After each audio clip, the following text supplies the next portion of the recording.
Buenas tardes. Bueno, continuando con lo que es el tema 2, los mecanismos de adaptación. Vamos a decir que es la transformación de los sistemas funcionales, físicos y psíquicos, que producen bajo un efecto de cargas externas. También vamos a decir que en esto se tiene lo que es el umbral. Vamos a decir que es la capacidad del individuo desarrolla por el entrenamiento que va a ser condicionada a un grado de intensidad del estímulo. Tenemos también lo que son dos tipos de umbrales, el de entrenamiento y el de tolerancia. El umbral de entrenamiento nos referimos a la cantidad de trabajo mínimo necesario para producir mejoras. Los de tolerancia nos referimos a la máxima intensidad que el sujeto puede soportar para un estímulo determinado. También podemos decir de aquellos estímulos fuertes llegan al umbral, produciendo excitaciones sensibles en las funciones orgánicas tras el descanso. Vamos a decir que el umbral va a reflejarse en lo que es en la ley de Schultz, la cual viene representada en la gráfica. Vamos a decir del umbral, la máxima tolerancia que el deportista puede llegar, ya que si se pasa de lo que es la máxima tolerancia, puede llegar a lo que es a un sobrepeso y el deportista puede lo que es lesionarse. ¿Ya? Esto va a depender siempre también de los tipos de entrenamiento que tenga o la adaptación que se haya realizado. Vamos a tener lo que es la respuesta generalizada del síndrome general de adaptación. Vamos a decir que según se dice que el síndrome general de adaptación como respuesta adaptativa y no específica del organismo a toda causa que pone en peligro su equilibrio biológico. ¿Sí? También vamos a hacer un ejemplo específico de lo que es el síndrome general de adaptación en la producción del hormonal de los siguientes pasos. Vamos a decir que estimula el hipotálamo, que se produce una sustancia denominada factor liberador ACTH, que es liberador al torrente sanguíneo y que llega a la pituitaria, la estimulante para que se segregue la hormona ACTH, en la cual llega por la sangre a las glándulas suprarrenales cuando actuando sobre la corteza para que se segregue con las hormonas conocidas con el nombre de corticoides. También las hormonas del estrés. Vamos a decir que hay también agentes estresores como son el ejercicio, hipoglucemia, el frío, el dolor, entre otras. También vamos a decir que las hormonas se dividen en lo que son en dos, semineral corticoides y glucocorticoides. Los mineral corticoides vamos a decir que son la función de retención, van a retener los líquidos, entonces vamos a decir que son proinflamatorias. El glucocorticoides va a mantener los niveles de glucosa en la sangre para producir material necesario. Entonces vamos a decir que son los inflamatorios. Basándose en lo que son los mecanismos de adaptación, tenemos lo que son, según Slade, tenemos tres fases para explicar el método. La primera fase se comprende la reacción de alarma, que componen dos subfases, cuáles son las de choque y antichoque. Las de choque vamos a decir que darán la disminución momentánea de la resistencia, y las antichoque es lo contrario de la segunda, aumenta dicha resistencia debido a que actúan con mayor intensidad los glucocorticoides. La fase de resistencia, podemos decir que produce disminución de la resistencia, pero sí, vamos a decir que no produce una disminución de la resistencia, pero sí un acomodamiento y un equilibrio. La fase de agotamiento, como último, es la etapa donde puede producir enfermedades. En esta fase lo que se observa es la disminución de la acción de los glucocorticoides y el aumento de los mineralcorticoides. También vamos a hablar lo que es la respuesta específica. Podemos decir que constituye a través del eje hipotálamo pituitario adrenocortical, comprendido en los siguientes pasos, como son los siguientes pasos, ¿ya?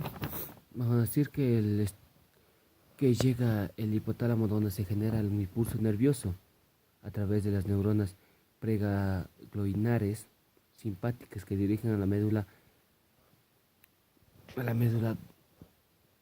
adrenergética. Ya.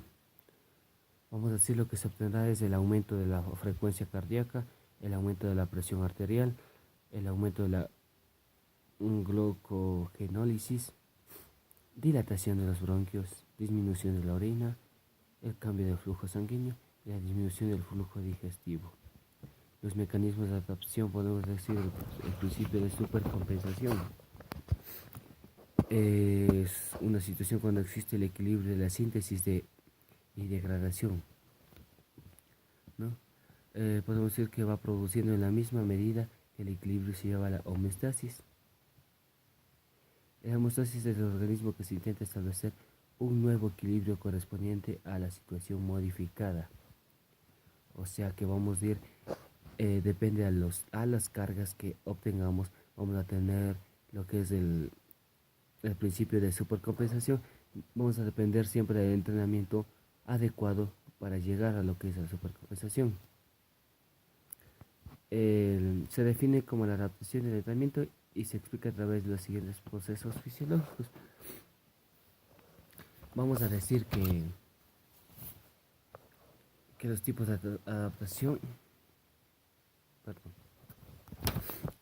adaptación, van a ser inmediatas y a largo plazo. Vamos a decir que las inmediatas van a ser del organismo un ejercicio determinado. Por ejemplo, una carrera de 800 metros.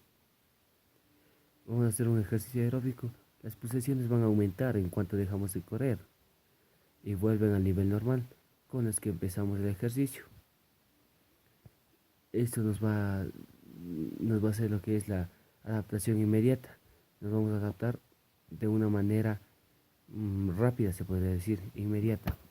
Y las de corto a largo plazo van a depender siempre de un entrenamiento que se va a dar a diario para lo que es desarrollar a través del desarrollar el nivel de reacciones homeostáticas. ¿Qué nos quiere decir? Si realizamos lo que es un ejercicio diariamente, 30 minutos, por ejemplo, para ganar resistencia, tenemos que ir adaptándonos diariamente por un largo periodo, se podría decir, para así lo que llegar es a la adaptación a largo plazo. Vamos a tener lo que son los tipos de efectos de entrenamiento.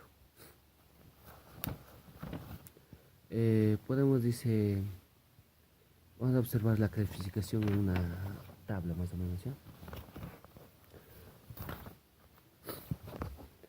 Los tipos de efectos parciales, se reproducen por medios simples de entrenamiento, por ejemplo, cambios producidos en las cargas de fuerza, resistencia, velocidad.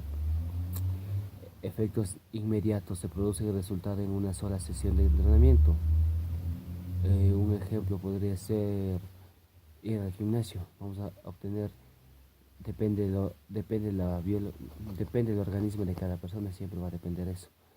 Vamos a obtener los efectos retardados, los que producen durante la adaptación compensatoria. Los efectos acumulativos ocurren con un resultado de una suma de sesiones del entrenamiento o incluso temporales del entrenamiento. Los efectos residuales va a ser tras crecer el entrenamiento más allá del tiempo durante que es posible y eso produzca la adaptación. Sí. Vamos a tener también lo que son el logro de efecto residual. Las reservas de entrenamiento dependerá de efectos acumulativos de entrenamiento, la transferencia positiva de entrenamientos, la precisión relativa inicial del deportista para adquirir y mantener las reservas de entrenamiento, La capacidad de retención de los sistemas simpáticos de entrenamiento. Las receptas de adaptación, vamos a decir que es un concepto esencial de la teoría del entrenamiento, que definen la relación que existe entre un potencial y los límites actuales de la capacidad de entrenamiento.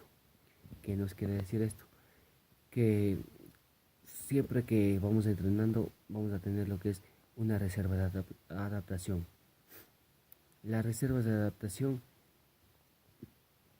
va a ser, ¿cómo les digo? Va a ser al nivel actual. Al nivel actual pongamos una reserva, siempre va a ser máxima. Y después del entrenamiento la reserva siempre va a bajar. O sea, bueno, vamos a hacer la carga y adaptación. La carga y adaptación existen relaciones que deben tenerse en cuenta, como son, van a producir procesos de adaptación cuando los estímulos alcancen una intensidad determinada. El proceso de adaptación resultados por un intercambio correcto entre la carga y recuperación. C. Solo los principales en la adaptación de nuevos ejercicios y clasificaciones no usuales de carga. Por ejemplo, en las competiciones, el principio del periodo competitivo de supercompensación. Va a venir lo que es el nivel de rendimiento. En los deportistas con una cualificación mayor, los procesos de adaptación duran semanas, meses. Es el tiene que ir entrenando para lo que es llegar a las capacidades físicas, para tener lo que es un grado óptimo de supercompensación, pero a través de acumulación de efectos de entrenamiento.